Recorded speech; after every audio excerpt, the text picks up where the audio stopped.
MA उत्तरार्ध research methodology की कक्षा में भूगोल के सभी विद्यार्थियों का स्वागत है। रिसर्च मेथोडोलॉजी के 8th सी पेपर में इससे पूर्व आपने पॉपुलेशन प्रोजेक्शन, नेटवर्क एनालिसिस आदि व्याख्यानों के बारे में पढ़ा और समझा। आज के व्याख्यान में जनसंख्या प्रवास प्रक्षेप, पॉपुलेशन माइग्रेशन प्रोजेक्शन के बारे में अध्ययन करेंगे। पॉपुलेशन माइग्रेशन यानी जनसंख्या का प्रवास। ये प्रवास से सीधा तात्पर्य है एक जगह से दूसरे जगह पर स्थानांतरण। विश्व के विभिन्न भागों अथवा किसी देश के विभिन्न भागों में एक क्षेत्र से दूसरे क्षेत्र में मानव समुदाय का आवागमन या स्थानांतरण जनसंख्या प्रवास कहलाता है। यानी जनसंख्या का प्रवास जो है वो एक क्षेत्र से दूसरे क्षेत्र में स्थानांतरण से संबंधित है। Human mobility may be defined as temporary, semi permanent और परमानेंट चेंज ऑफ लोकेशन। यानी स्थायी निवास में जो भी परिवर्तन होता है, चाहे वो अस्थायी रूप से हो या साधारण अस्थायी रूप से, स्थायी रूप से हो या स्थायी रूप से, ये जनसंख्या का आवागमन या स्थानांतरण कहलाता है। जनसंख्या भूगोल के महान विद्वान ट्रिवार्था ने 1969 में सच ही कहा था कि किसी स्थान की जनसंख्या में परिवर्तन के अध्ययन में जन्म तथा मृत्यु की तरह प्रवास भी एक महत्वपूर्ण स्थान रखता है।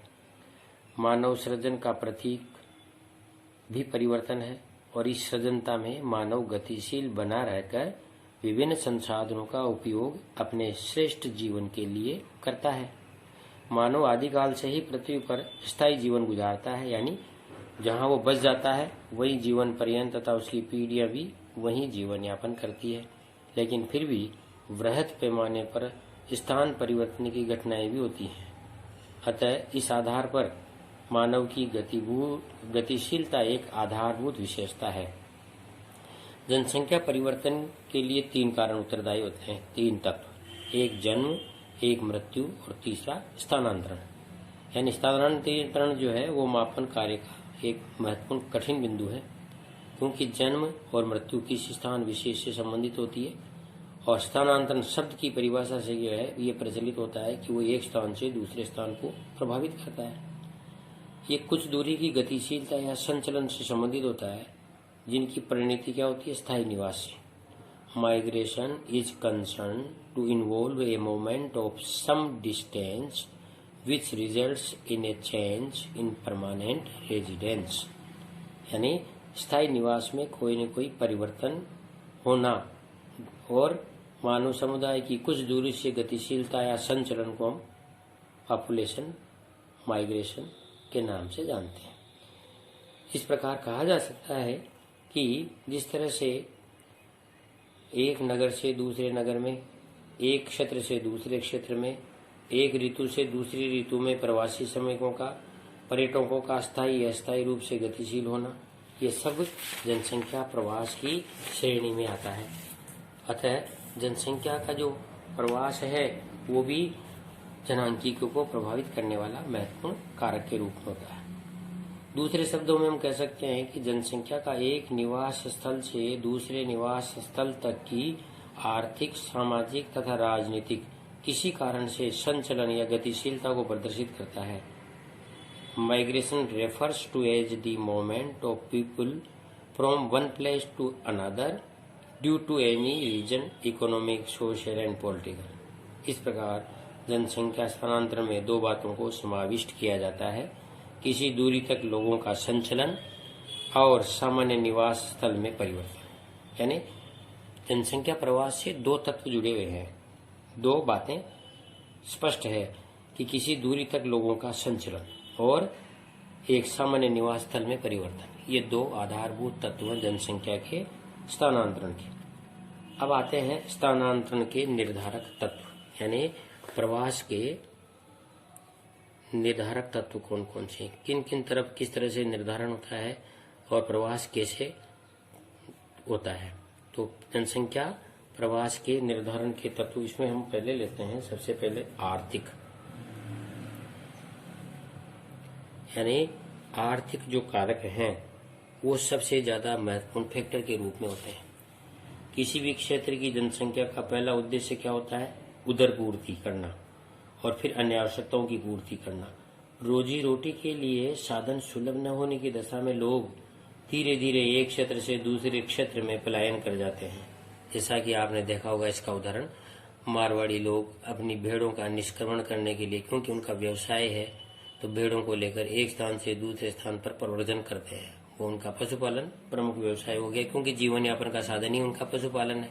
अतः पश्चिमी राजस्थान से लोग जो है अपनी भेड़ों को लेकर पूर्वी राजस्थान की ओर माइग्रेट करते हैं अस्थायी रूप से।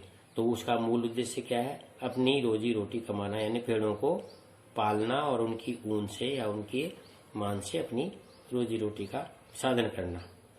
तो यूरोप और उत्तरी अमेरिका के बीच 19वीं सदी के स्थानांतरण में वार्षिक चक्र के अध्ययन से ज्ञात हुआ कि उद्भव क्षेत्रों में खेती की उपज और गंतव्य स्थल पर व्यापार चक्र और आर्थिक विकास की गति से भी जो सहसंबंध था, उससे ज्यादातर आर्थिक अवसर ही अधिक महत्वपूर्ण होते हैं।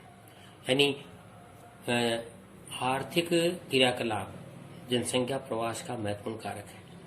उदाहरण के लिए किसी क्षेत्र में कोई कारखाना लगता है तो ग्रामीण क्षेत्र से या शहरी क्षेत्र से लोग रोजाना उस आर्थिक अपनी उदर पूर्ति के लिए, अपने रोजगार प्राप्ति के लिए कारखाने की ओर स्थानांतरित होते हैं, वहां बस जाते हैं।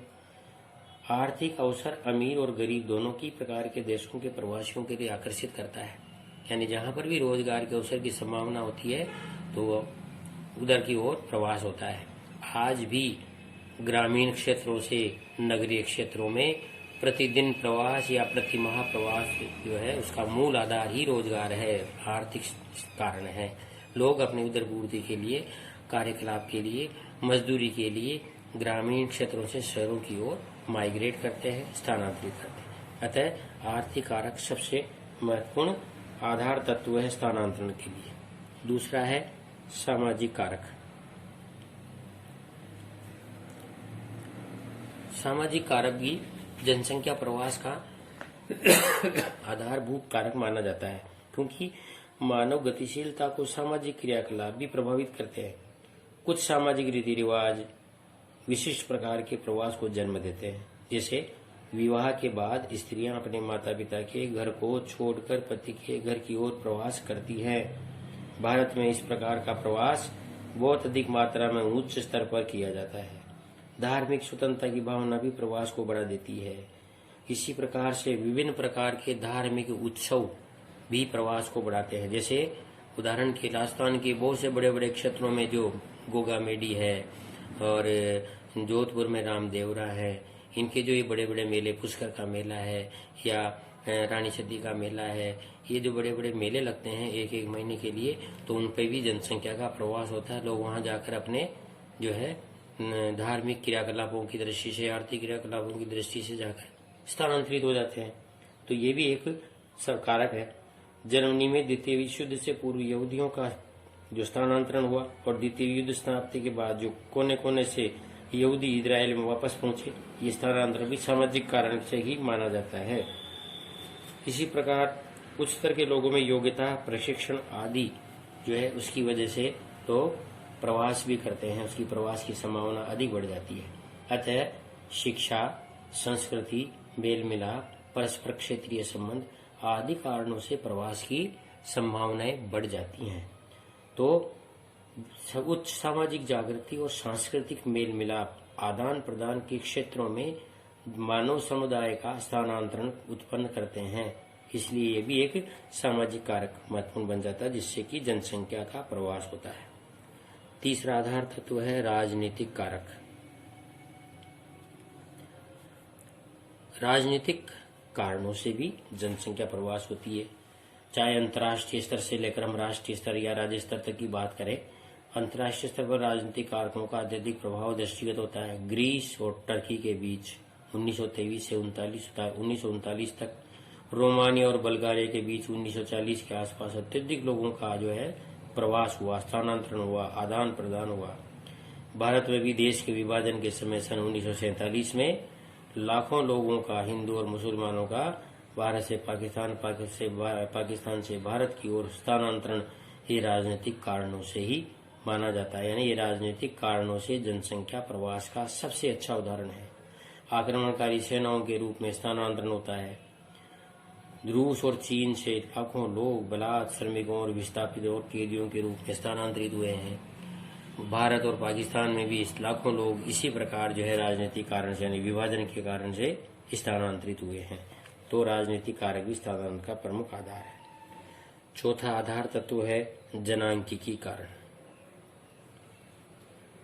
जनांकिकी कारक, जनांकिकी कारक में 3 कारक सबसे महत्वपूर्ण माने गए हैं। एक जनक्षमता, दूसरा मृत्यु दर और तीसरा जनन क्षमता।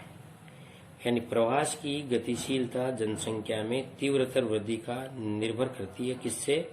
जनसंख्या वृद्धि से। और जनसंख्या वृद्धि कब होती है? जब जन्म दर अधिक और मृत्यु दर कम हो तो ये अंतर अधिक आ जाता है। और मृत्यु दर कम हो और जन्म दर अधिक हो तो जनसंख्या में वृद्धि होती ही है। और जनसंख्या दबाव ही सबसे ज्यादा जनसंख्या प्रवास का कारण बन जाता है। इसी प्रकार एक निश्चित आयु ग्रहण करने के बाद जनन क्षमता अगर अधिक बढ़ जाती है किसी देश के नागरिकों की, जैसे किसी जलवायु विशेष में जनन क्षमता अधिक होती है उष्णकटिबंधीय देशों में, तो वहां की जनसंख्या बहुत ज्यादा बढ़ती है।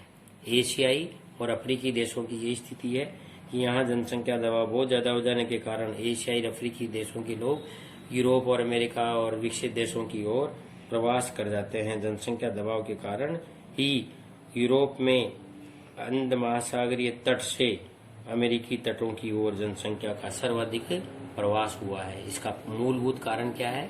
इसका मूलभूत कारण जनांकिकी कारण ही है, क्योंकि जब जनन क्षमता अधिक होती है तो जनसंख्या वृद्धि ज्यादा हो जाती है, जनसंख्या का दबाव हो जाता है और रोजी रोटी कमाने के लिए, रोजगार के अवसरों को प्राप्त करने के लिए जनसंख्या का स्थानांतरण होता है।